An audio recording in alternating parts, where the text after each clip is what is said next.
Great Gay Barbecue with a single forecast. Thank you so much for joining us. Of course, I'm happy to be here. Welcome to the show. Thank you. Yeah, you have probably been asked a lot of questions at parties lately about weather, haven't you? It has definitely been a topic of conversation, I think, for better or for worse, over the last few months. I'm sure it has. We always start the show off asking a little bit about where you grew up and, all those kind of things. So just tell us how you ended up in Drip. Yeah, so I was born and raised in Southern California. I got out when I went to college. I went to University of Colorado. Go Buffs. I was there for 4 years. And then once I graduated, I actually got my first TV job in Lubbock, Texas. Oh, the thriving metropolis of Lubbock, Texas. Yeah. What'd you report on? Tumbleweeds? Surprisingly, there was actually a lot of weather. It was a good starter market for me. I was brand new, didn't know what I was doing yet. I was the morning meteorologist there. So I was in Lubbock for a year and a half, and then went to Albuquerque, New Mexico for 4 years. And then I got to Austin 6 years ago, lived downtown in an apartment my very first year. And this was right before COVID. This is summer 2019. And so I was there in that apartment for a year. And I said, I know I'm going to be here for 4 years. We work on a contract. And so I got a realtor, and she showed me a few homes in South Austin. That's where I thought I wanted to be. Then she showed me one in Dripping Springs in Headwaters, and I was like, nah, that's too far. It is way too far because I got to go downtown every day for work. But I ended up falling in love with it. Oh, good. I liked the peace and quiet. I liked, just the hill country scenery. I loved it. So I've been in Dripping now for 5 years. All right. And well, your drive, which takes place at 1 o'clock or 1:30 in the morning, you probably don't hit much traffic. Not at all. Pretty quick drive. Yeah, straight shot Do down. you wave at me when I'm coming home from something downtown? Yeah, Hi. right. That's honestly the biggest concern: the wildlife and the intoxicated drivers. Sadly. Yeah. What part of Southern California did you grow up in? So my dad was actually law enforcement, so we kind of bopped around all over. Okay. Most of the time was like Simi Valley, Ventura area. Okay. So just outside Kinda Los Angeles. Middle area. Wow. There's a lot of us from California. I came here from California too, long time ago. Yeah. And did you study meteorology in school? Surprisingly, Colorado does not have a meteorology program. And so I didn't know going into college I wanted to do this. I wanted something sciencey. That was my goal, is just to pursue science. So I actually graduated with a bachelor's in environmental studies, which kind of covers a little bit of all of the sciences. Sure. And I got the minor in atmospheric and oceanic studies. And then I actually specialized in climate and energy. Okay. So I was going to ask you, how did that transition go from the science part over to being on television? It was a little tough at first because I had zero journalism background. I mean, there is not a single lick of TV that I knew going into it, except for I took an internship. When I was in college, I took an internship my junior year and my senior year, and that was the only exposure I had to what journalism and broadcast TV was. And it was enough to kind of get my foot in the door in Lubbock. And I say even to someone who's thinking about going into the business, it's much, much easier to study the science in college and then learn the TV stuff once you get the job than the opposite, because you'll know right away if someone doesn't know the science. It is very hard to fake, but you can learn where to stand and how to talk to a camera. When you're analyzing maps and data and numbers and that kind of stuff, that's a lot harder to do on the job. I can imagine. Did you have an interest in those kind of things when you were younger? Not really. I mean, growing up in Southern California, there wasn't much weather. There's not much weather. Yeah, what kind of weather is there? It's 65 in the winter and 75 in the summer. And I honestly think that's what piqued my interest when I went to Colorado. I was like, wow, like it can storm, it can snow, it can do all these things. And I had a great meteorology professor, and it kind of fit into place. And that's the thing. I never dreamed of becoming a broadcast meteorologist when I was a kid. I just kind of fell into it, and I'm so glad I did. What did you think when you graduated from college that you might do? I was thinking more like disaster relief or emergency preparedness, that kind of thing, since I did dabble into most of the sciences. But once I took my second internship, I knew. I was like, okay, I think I want to pursue this. Yeah. Have you sort of avoided, because you did Lubbock, then you did Albuquerque, and then now you're in Austin, all warm, hot climates? Have you Yes. avoided the northern, like New York type climates with snowstorms and all that? Yes, I say I'm a desert lizard. I am warm blooded. I like the warm. The humidity is still iffy yeah. for me, but I think because I grew up West Coast, this is familiar. And this kind of weather and these Sure. weather patterns are most familiar to me. That I was like, yeah, I'm just going to try and stay close. And at the time, close to home, which was California. My immediate family is now in Nashville. So. What is something about live TV you think that most people don't really get on the other side of the camera?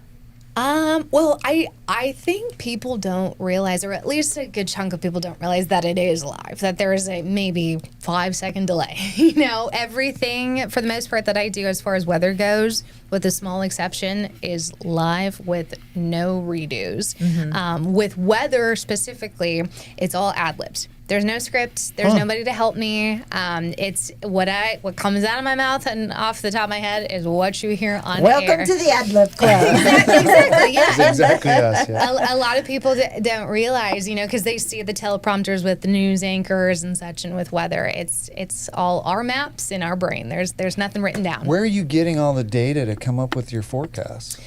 So online, basically, I mean, I live and die by the internet, and it's basically these different websites that put out data. And it's NOAA, it's Weather Service, Texas A&M has like it all together. That's my preference as far as finding data goes. But it's these big computers that do all sorts of billions of equations when it comes to math and the science behind the weather. And that data is publicly available, and that's what I use. Huh. So. When you go to all those different websites, do they generally agree, or do you find sometimes that one says one thing and another website says something else? It's really the different computer models that I'm looking at on the different websites, and most of the time they're at least within the same ballpark. But there are times where they're not, and it gets really tough in an area like Texas when our weather is constantly changing and evolving. You'll have one computer say it's going to be 97 and sunny, like yesterday, and we'll have another computer say actually it's going to be 90 and rainy. And so it's up to me to use what I learned in school, my preferences as far as which forecast models I like, because some have biases. They all have certain biases, but some have biases that I agree with or don't agree with. What we hit yesterday, just the knowledge of Central Texas, those kind of things that I look into to make my own forecast. I'm not ever copying from a certain website and putting it on TV. So you're taking all that data, crunching it together, and coming up with what you think. Is it harder in Texas to forecast the weather than, say, like we were talking about, Minnesota or New York or someplace like that? I think every area's kind of got their thing. Their nuances. Yeah, because even New Mexico, which was, I guess, a little milder as far as the extremes go. Like we weren't getting the tornadic storms or like the real bitter cold. But I covered a larger area. I covered the whole state of New Mexico, and here in Austin, I cover 15 counties. So it's kind of different challenges there. Usually the markets are based on population. So up in Minnesota, Montana, a little more rural, so you're covering a bigger footprint, and it's got a lot of different micro scale features with weather and that kind of stuff. So I don't know, it's hard to say. It's hard to say what's easier or harder as far as the weather goes. What kind of graphic tool that you use like on a daily basis that has kind of failed you on air, where you're like either trying to flip through something or a program? All of it. I mean, our weather system, it's basically set up kind of like a PowerPoint where I input my forecast once and it auto-populates to all my different slides. And there are times where I'm using a little remote and it just does in advance. My maps behind me are just solid. Or it's the cameras. The cameras can oftentimes backfire on us, swing different ways because they're all robots now. Oh, I didn't know that. Yeah, they're all coded. They're all robotic, and so they'll swing up, swing the wrong direction, and do all sorts of stuff. We have. Oh, but we're going to let them run the world. So. Exactly. That sounds like a great idea. The cameras will get after you more than the. You're probably not else. one of those people that's up for a Waymo ride yet, are you? No, not quite. I've seen technology do whatever it wants to. Yeah. I had that question. The question I had was like, did you have to keep delivering the news while something chaotic was going on? And I could just picture this camera just like swinging in the background. Yes, you do become very good at focusing on what you're trying to say. And even in Albuquerque, my green screen was in the middle of the newsroom. It was like an open concept. So everybody was talking and doing their own thing. And so I'm on the green screen just, given my forecast. So you have to learn to really focus and tune everything out. Yeah. So you're standing in front of a green screen, and are you looking at a TV off camera? Or how do you know what's being projected on the green screen? So if I'm standing and there's a green screen behind me, to my right and to my left, I have two TVs that show me what everybody at home can see. So that's what I'm looking at. And then when I look into the camera, I can see myself as well. Okay. And I guess you could never wear green. I can't wear lime green. So we've tweaked it now to where the camera is okay with dark green. It looks black on air. Okay. But I can wear dark green, a hunter green. I can wear sometimes a yellow, but lime green, that like green screen kind of green, it's a no-go. You just look like two legs, two and hands, a and a head. Huh? It'll go completely see-through, Yeah. I know that probably people have been asking you a lot about Kerrville and what happened there. And, I think what we're hearing just in layman out here is that the forecasts were incredibly wrong. What's your professional take on what happened in Kerrville? I think it was the perfect storm of everything that could go wrong did. I wouldn't necessarily say the forecast was wrong because the forecast changed. Absolutely. I mean, Wednesday morning, I was on air thinking 10% chance of rain July 5th, and then unfortunately I had a family vacation planned, months in advance. And so I had left Wednesday afternoon and didn't look at the data the following day. And looking back, because I can go backwards and look at the numbers and such. And because of that tropical storm that was down in Mexico, and the remnants were just kind of hanging out and there was nothing to push it which way, that was the game changer. Okay. And our computer models, they're good, but they're not going to be able to ever pick up on tiny little microscale features like the leftovers of a weak storm. But sometimes that's all it takes is the leftovers of a tropical system, and there was nothing to move it. And so Thursday, the rain chances had started to come up. Thursday night, the flood watch went out, and I think that's where it's tough because you don't want to play Monday night quarterback, but at the same time, if there's a flood watch in place at 1 p.m. the afternoon and then a devastating flood that follows 12 hours later, I don't know what more from a messenger side could have been done, and I say worst case scenario as far as everything that could go wrong did is because it wasn't just a changing forecast. It was a Friday. It was a holiday. It was in the middle of the night, and so you had so much playing into people checking out and not forecast and not paying attention to the forecast. Then it would have been, a Monday in the middle of the week when everyone's still got a lot going on. Did the flood watch come out at 1 in the afternoon? Oh, I didn't realize that. Yeah. I thought that up until like bedtime, everybody was like, "Oh, it's not going to rain," and then in the middle of the night it changed. I did not know that. It was the flood watch went out at 1 p.m. for Kerrville, and then the first flash flood warning went out at 1:45 a.m. And then the flash flood emergency of something is happening and hurting people was 4:30 a.m. And so we, unfortunately, looking backwards, anticipate the first fatalities to be around the 5 a.m. hour. Okay. So, at that point in the middle of the night, it's dark. And you're in an area with very little cell reception. Sure.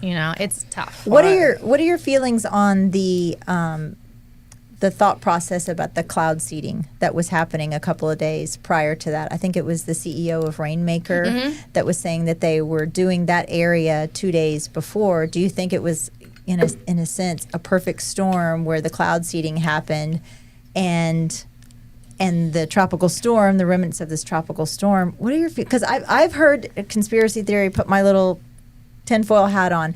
People have said that there were puddles of blue water that they've seen in tarps. I don't know how accurate that is, but what are your feelings on this? Well, I can tell you as a scientist who's actually studied weather modification before, there's no way. There's no way that had any correlation. The effects of cloud seeding is so small. I mean, there's no way that you're talking about a cloud that had to have been there already. Cloud seeding can't create clouds. It just enhances clouds, and it has to be there already. It's about 10 to 15% more rainfall than you would normally get. So if you're taking one cloud and beefing it up 10 to 15%, 48 hours ahead of a disastrous flood that dropped, over a foot of rainfall, that cloud would have been long gone. And this was 150 miles away from where the flood actually occurred. So from a scientist's perspective, and this is something we're constantly battling, is once something gets on the internet and people start to run with it, it's like, wait, no. There's physics and there's science to prove that there's no way, and just getting that message out. I think there are lessons to be learned from this. And what is your big takeaway from the Kerrville floods? I think it's so hard because you never want to criticize or at least for me, I don't want to criticize anyone because I wasn't there. Yes. I don't know what happened, for sure. I think moving forward, weather communication has to get better. Weather radio's finding those little nuances. If you're at a campground on a Friday night in the middle of a holiday and it's dark out, how do you get those alerts? Or alarms. Yeah, the sirens, I think, have been in conversation. Making sure that no matter what, people understand you have to have not one but multiple ways to get weather alerts. Sure. That's the big thing that I grabbed from this, is we're still not there yet. Right. I don't want to criticize anybody either. There was it was like a cascade of events that made that so terrible. But I think we do need to scrutinize every aspect of what happened to make sure that it doesn't happen again. I was having a conversation a couple months ago with somebody and about Lake Travis, and this guy said, have you seen Lake Travis? That lake will never fill up again. And I said, how long have you lived in Texas? Yeah. Because that lake could fill up in a week or less, in a couple days. So more often than not, it does. More often than not, it takes a devastating flood. Not necessarily with this number of deaths and injuries, but it in our past, this is something I learned when I first got here. They told me Central Texas is one long drought broken up by floods. Yeah. That's what it is. And I believe that, and I think I agree with you in the fact, it's hard for me personally to criticize because I've never had that job as emergency manager or mayor. Sure. But there needs to be accountability. There's no doubt. If your job is to make sure the people of this town are safe, and that didn't happen, questions need to be answered. Yeah, and one of the lowest tech things we can do is put up those horns sirens that go off. I mean, I remember being a kid and hearing those. I don't know why they went away. I mean, those things can't cost more than $25,000, and it can let almost an entire county know that there's a problem. And I will say the counter argument to that, as someone who works in the weather communication side of it, is when a siren goes off, it doesn't tell you what it's going off for. It doesn't tell you if it's a tornado. It doesn't tell you if it's a flood. It doesn't tell you if it's 75 mile per hour winds. I didn't think about that. Yeah. And so if I don't understand how we can't make a siren with a speaker that says what it's going off for, or maybe a simple, like 2 blasts means rain and 3 blasts means tornado. I don't know. I think there is a way to do it, or if the siren goes off, you go check the radio or your phone or your computer and see what's going on. But the city of San Marcos is doing that. They have it's like a pulse for tornado and a long beep for something else. So it's in the works. It just basically what that would be saying is go seek more information about what's happening. Don't stay asleep in your bed right now. That's dangerous. Yep. You mentioned long droughts with extreme storms. A lot of people are saying that what happened in Kerrville is because of climate change or global warming or whatever the word of the day is. How do you feel about that? Is Texas weather changing and getting more extreme? I think so, just when you look at the science of it. I mean, our atmosphere as a globe is getting warmer. I mean, we've got the observations, we've got the thermometer readings to show that. Warmer air holds more water. Physics also tells us that. I don't think it's appropriate to say climate change caused the Kerrville flooding. Could climate change enhance that kind of event? Absolutely. It's basically like all of a sudden you have the hose, and with a warmer environment with climate change, you're turning the hose up a notch. Okay. It's not necessarily going to turn on and off the hose. It's just going to enhance whatever's happening. It's the same application to hurricanes. People think, well, climate change, causes more hurricanes. No. It's not that they're causing more hurricanes. It's just adding intensity. It's super fueling, adding gas to the fire to storms that already exist. Okay. Well, being from Dripping Springs now, you're living here, and I have seen more often than not, living here for 20 years, a storm you'll see come, and then all of a sudden it just breaks apart. It's almost like it just breaks apart right in front of my house. Yeah, and so what is it about this area that makes it do that? I've heard several different theories, one of them being all the limestone that we have. Do you have, I guess, an opinion on why our little particular area where it just, you can literally just see it break apart and go around us? I will say the Balcones Escarpment has something to do with it. Change in elevation can also, because if you go from higher to lower, that sinking air dries out. So that can reduce rainfall. And it doesn't seem like much, as far as elevation changes to go from hill country to Austin.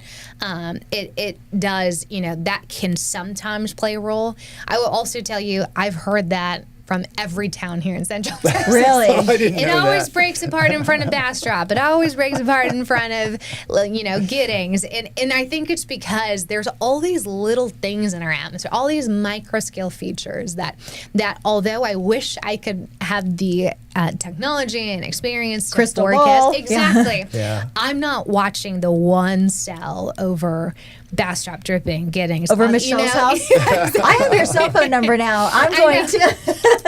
And it is frustrating. There is no doubt. There is nothing frustrating that frustrates me more when what should happen doesn't happen. Yeah. But it's funny because I've lived in Southern California for 30 years and never really paid attention to the weather because it doesn't change. You get here to Texas and you're like looking at your weather app. Oh, there's rain coming.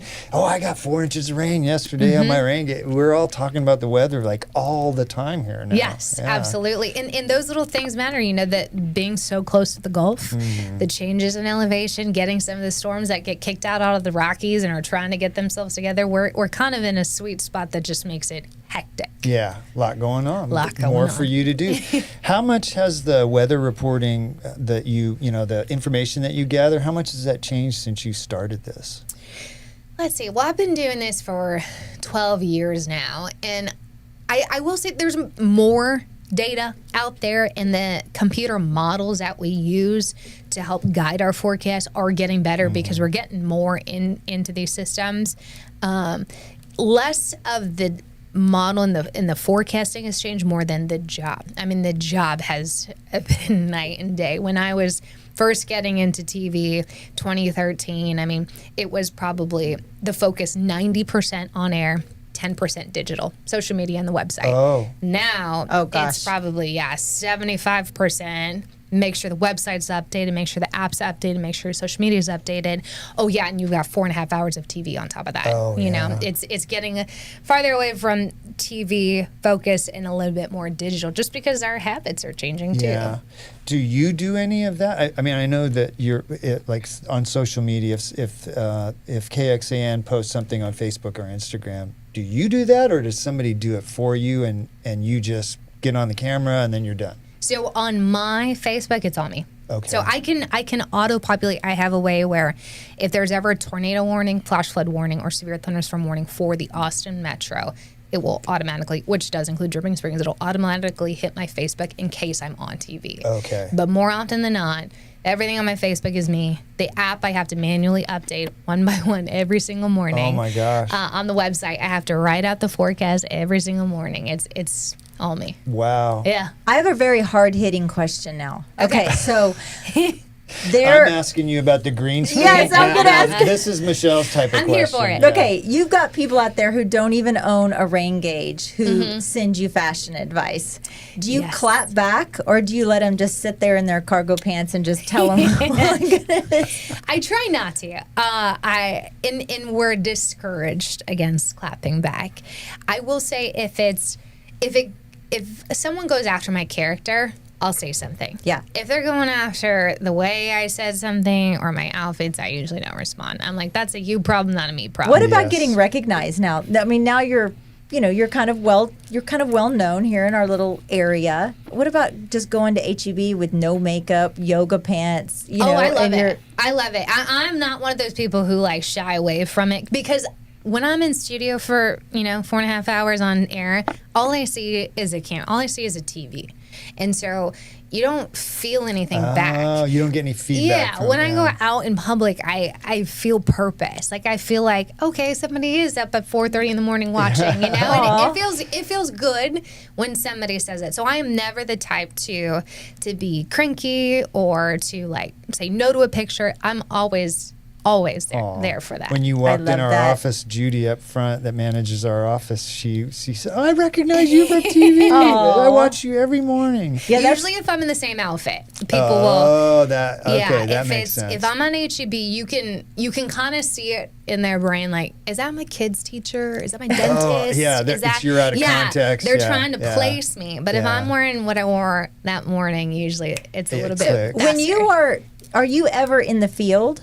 Like live in the field. So does that I guess gauge your wardrobe choices? So like if it's pouring down rain, one of the things I asked Steve, or I was talking about Steve yesterday, I was like, I bet your hair you've got long hair like I do, and if it's pouring down rain, you're like, okay, it's ponytail and a hat. Yeah, for me. Absolutely.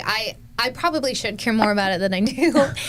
But like, being deployed to hurricanes, it's waterproof mascara just so you don't, you've got some sort of definition to your face, and it's a ball cap and my hair back. I'm not one to go out there and be particular about my look when you're typically in a dangerous situation that's impacting property and lives. Speaking of that, have you ever been yourself in a dangerous situation where you're reporting live and you're in the field and you're like, wow, I probably shouldn't be here, I don't know if there's been a situation where I felt uncomfortable, because usually in those situations, I'm never by myself. I'm with a photographer, and it's more of like, I know the forecast and what to look for, and he's got my back as far as anything else. And so like when we got deployed to Hurricane Delta in Lake Charles, I told him, I will keep you safe from the weather. You keep me safe from debris, because I can't see behind me. That's a good point. You be my eyes and ears for any sort of blown power lines, that kind of thing. And then Jim, what's his name? Cantoro? Is that how you say his last name? Cantori. Yeah, Cantori walks behind. You're like, we're done. Wrap up. Exactly. Right now. Yeah. We got to get out of here. Yeah. Kristen, what do you think is the biggest misconception people have about what you do and just the weather in general?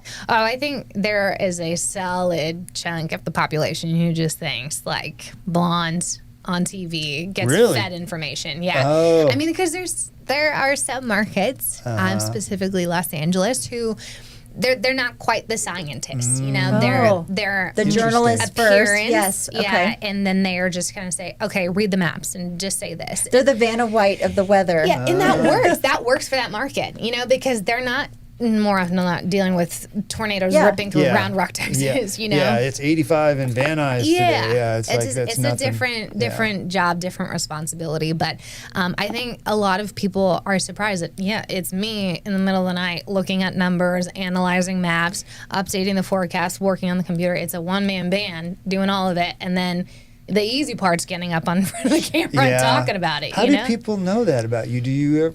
How do you give your credentials that you're actually a scientist, meteorologist? I hope that in my presentation, on air, that they, one, not only see I'm just a normal human, but two, can pick up on the fact like, okay, this girl knows her stuff. Do you consider yourself a weather nerd or a journalist? Not a journalist. No, I say I'm a scientist. And, well, there you go. I do a lot of work in the classrooms, and I tell the kids, I'm like, I'm a scientist who just happens to be on TV. That's it. Oh, that's cool. I like that. Yeah. I have a very important technical question for you. Uh-oh. Please explain what 25% chance of rain means. We were having this discussion the other day, weren't we? It drives me crazy. We got 12% chance of rain. Okay, I have no idea what that means. What does it mean, Kristen? It is very confusing because it is meteorologist dependent. I will tell you, at our shop, at KXAN, it has to do with the coverage. It's not, there's a 25% chance you get stuck under a shower. It's there's 25% of the area that's going to get wet. That's me. That's the answer I said. That's the answer I said. And there are some meteorologists who say those are the odds that you see rain today, and not the coverage. But by definition, with the Weather Service, there's a whole long formula, but it has to do with not only the chance that you get wet, but more so the coverage. We expect 25% of the area. Of the viewing area. And to receive rain that day. I hate that, which is why on air you'll hear me stray away from percentages and use words like isolated, scattered, widespread, washout, because I think that gives people a better idea of, okay, if she's saying washout, that means that's a 90%, like in my world, 90% chance. Yeah. There's a good opportunity. I think that's true. Yeah, you're talking in layman's terms. Exactly. The 25% thing is like, woof, goes right over my head. What's your favorite layman's, non-scientific, nerdy radar that we could download? I mean, besides, of course, we have the KXAN app. We can look on there. But like, if I'm somewhere else, if I'm in, I'm going to be in Florida this weekend. What is an app that I can like AccuWeather? I think that's the one I have right now, AccuWeather or something like that, where I can layer it and I can see the winds and. So the only ones I have are, there's three that I look at a lot. There's Radar Scope, which is, you do pay for it, but it is kind of like the one you'll find most meteorologists have on their phone. It's got all the bells and whistles for us, but it is a little pricey, but it alerts you. The KXAN weather app I like because it is a very generic one, but it works everywhere. Okay, it works anywhere in the United States. So I could pull up Florida and I can see what. Okay, you set your location to Fort Myers, and it'll give you the alerts if an alert goes off there. We're very, very particular about that with our weather app because we know people don't stay put. It's a matter of making sure the alerts are turned on and it's set in the right spot. But I don't know. Other than Radar Scope, which is the one that a lot of us use, and the KXAN weather app, I honestly don't have any of the others. So when you're looking at a radar and you're seeing that cell kind of come to the little blue dot where you are, is that a lot of times, is that real time or is that like 10, 15 minutes behind what I'm looking at a particular radar? Probably depends on the app, doesn't it? It depends. Yeah, there's different modes that we could put on radar. Most of the time, it's probably a few minutes delayed, but it's actual data. Okay. It is observed data. Now, this is also a very annoying point of our weather app. If it says future on that button on the bottom right, you're looking at model data, and it's wrong. It's wrong. Model data is not observed data. Radar is truth. Interesting. Okay. Radar is never wrong. Okay. Models can be wrong. Radar will never, because radar is just a laser being put out what it's feeding back. Now, it can be interpreting bugs and bats and that kind of thing as rain sometimes, but it's only going to do that on like a very clear night. So if I'm hitting that play button where I'm watching the cell go through, and then so now it's, what time is it right now? 11:38, and I'm watching it, and then it says at 1 o'clock the cell's over here. That's my future, obviously. That's your future. Okay. Yeah. So you want to go backwards and watch the trend. You want to see where was that storm at 9 a.m. and what direction is it going until now, because that's likely where it's going to continue. Okay. Kristen, I bet when you go to parties and you meet new people, they want to talk to you about the weather all the time, don't they? They do, but that's okay. I know that is the role and the job I signed up for. Yeah, well, that's cool. I mean, I guess it's an interesting thing. Everybody is affected by weather one way or the other. So what you're providing is a really valuable service. Can you walk us through your typical day? Before we started recording, Steve said, "Oh, you've been up since 1:30 in the morning." So walk us through your typical day, news day. Typical news day in like the summertime, during our slower season, I'm usually waking up around 2 a.m. I've gotten real efficient in the morning to getting out the door, shower, brush teeth, everything, but like 30 minutes later. So I'm on the road by 2:30. I'm usually getting into work between 3 and 3:30. And the first thing I do is forecast. That is my priority. So whatever time it takes me to get the forecast done, I'll forecast, do a few radio hits for some of the local stations. Are you doing your makeup at the same time? That's at the very, very end. Oh. Whatever time I have left over that I didn't use to forecast or do radio is what time I have to get ready. And like I said, going back is I should make it a bigger priority. But it's one of those things that I want to make sure the forecast is done. Then if by 4:30 I'm not done, if I got one eye done, I got one eye done. I'm like, that's on me. That's on me. So you're doing the forecast, then you go on air at what time? 4:30 in the morning. 4:30, and that lasts until what time? 9 a.m. So are you eating breakfast in between there, or like breaks, or are you just grabbing stuff in between commercial breaks? Yeah, it is. The morning show is very fast paced.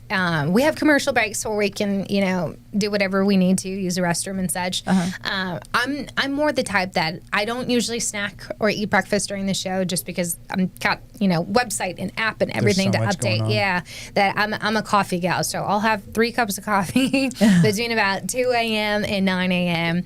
And then once I'm done on air, we go to the newsroom and I'll update my coworkers and bosses as to here's what the weather is. If we need to put resources and such somewhere, we'll do that.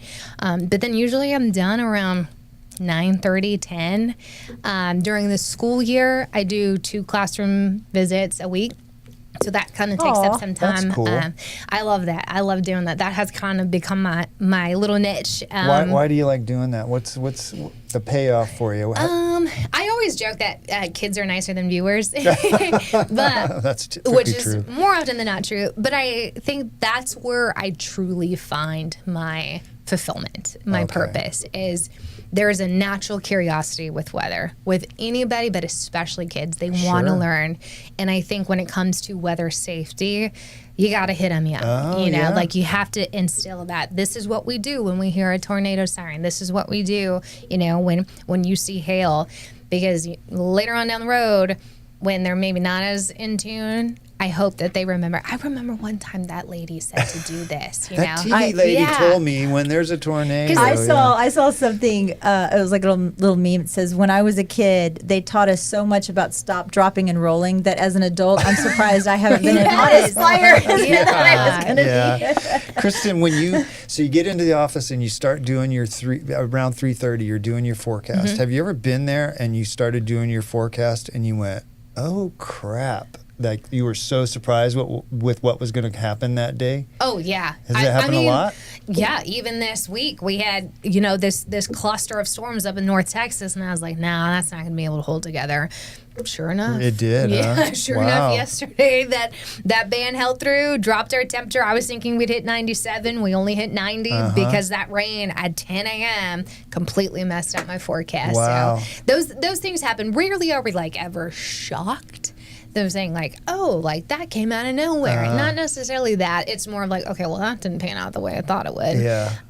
You're never going to be surprised by a hurricane. You're never going to be surprised by a snowstorm. It can overproduce. You're thinking, wow, I was thinking an inch and we got 4, but it's never out of left field. That's probably why thunderstorms are so dangerous, right? Because they pop up and you don't know the intensity of those until they're actually happening. And they can go up fast too. I think that the speed at which severe weather can happen catches a lot of people off guard, whereas with hurricanes it's tough because it's not that we don't know where they're going to go, it's more so convincing people to get out of the way. Well, you didn't grow up in Texas, but we grew up, our book covers had a hurricane tracking map on it. And so during hurricane seasons, we had buttercrust book covers, and on one side was buttercrust bread. On the other side, you could track your hurricane. And so you would watch the news and you would pinpoint, okay, it's right here, and it's right here. Neat. It's the craziest thing.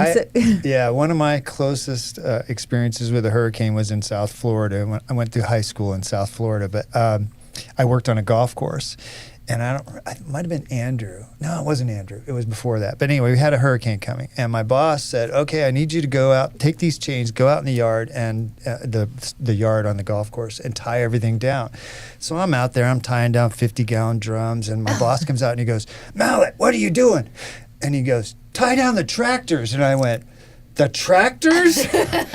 We're worried about the tractors flying away? That was my first experience. Holy heck, these things are dangerous. Powerful. Yeah. Luckily, it didn't hit us, but I was shocked when he said that. I lived through Hurricane Allen, and I was probably 9 or 10 years old, and when the eye passes, everything is like, super calm. And I was taking all the tape off the windows, and my mom was like, "What are you doing?" I was like, it's over. And like, no, we're still hiding under the bed, kind of thing. I mentioned that when I do these classroom talks, because kids would be like, I heard it's sunny in the middle of a storm. And I'm like, it is, but you just have to realize that only means you're halfway done. You still have the entire other half of the storm. What a metaphor for life, Isn't right? the trailing edge typically stronger than the leading edge, or is that a misnomer? Depending on where you're at, typically the northeast corner of a hurricane is the strongest. Okay. Yeah, so wherever that northeastern quadrant, because that's when you got not only the wind spinning within the storm, but the storm motion of it going forward. That combination of those winds. So interesting. Yeah, there's a lot to it. Yeah. What's your favorite and least favorite part of being in the public eye?